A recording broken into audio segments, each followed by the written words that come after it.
j'appelle, non pas pour un massage cardiaque, mais pour 5 minutes de temps de parole au nom du Rassemblement national, Monsieur Julien Rancoul. Monsieur le Président, Monsieur le Ministre, Monsieur le rapporteur, mes chers collègues, la dotation globale de fonctionnement constitue la principale subvention d'État aux collectivités territoriales. Elle a pris une importance encore plus grande ces dernières années avec la suppression d'un certain nombre d'impôts locaux. En résumé, les collectivités territoriales, et en premier chef les communes, échelon le plus proche des citoyens, dépendent de cette DGF pour faire face à leurs besoins de financement.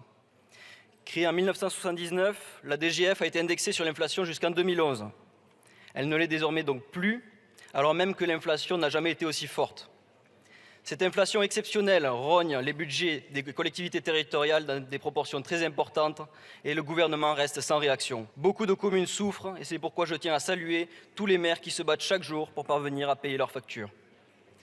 Pour vous donner un exemple concret, à Espéraza, dans ma circonscription, la facture de gaz est passée de 373 € en mars 2022 à 2036 € en mars 2023 pour une consommation similaire. Et pour l'électricité, sur la même commune, le montant est passé de 5 954 € à 10 568 € sur la même période. Facture à l'appui, Monsieur le Ministre.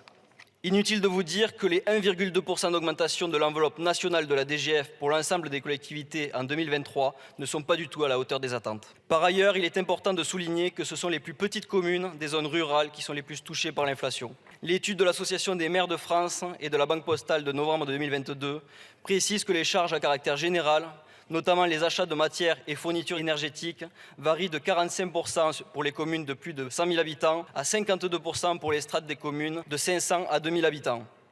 On le comprend bien, les petites communes rurales ont moins de marge de manœuvre et souffrent davantage de l'inflation que les autres. Le but n'est bien sûr pas d'opposer les communes entre elles, mais de mettre en lumière là où les besoins sont le plus criants et d'améliorer cette proposition de loi dans une logique transpartisane.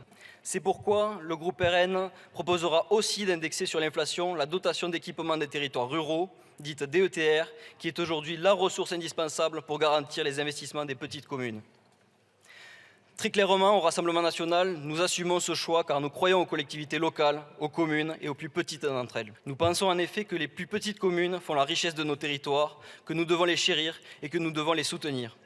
C'est une vision de long terme et c'est un choix de société. Nous pourrions même aller plus loin en lançant un grand fonds national de revitalisation des petites communes, tant la situation est critique. Trop de petites communes n'ont même plus les moyens d'entretenir leur voirie ou de rénover leur canalisation d'eau. Je connais d'innombrables exemples dans mon département de l'Aude. Oui, nous devons revoir l'aménagement de nos territoires.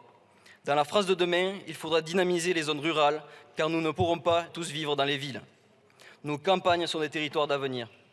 Et pour cela, nous devons donner des marges de manœuvre aux 35 000 communes présentes partout sur le territoire national. La métropolisation, héritage d'une mondialisation débridée, ne pourra pas ad vitam aeternam être notre seul horizon.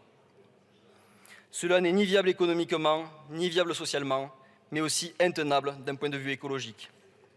Défendre nos communes, nos maires, nos élus locaux ne doit pas être uniquement des mots.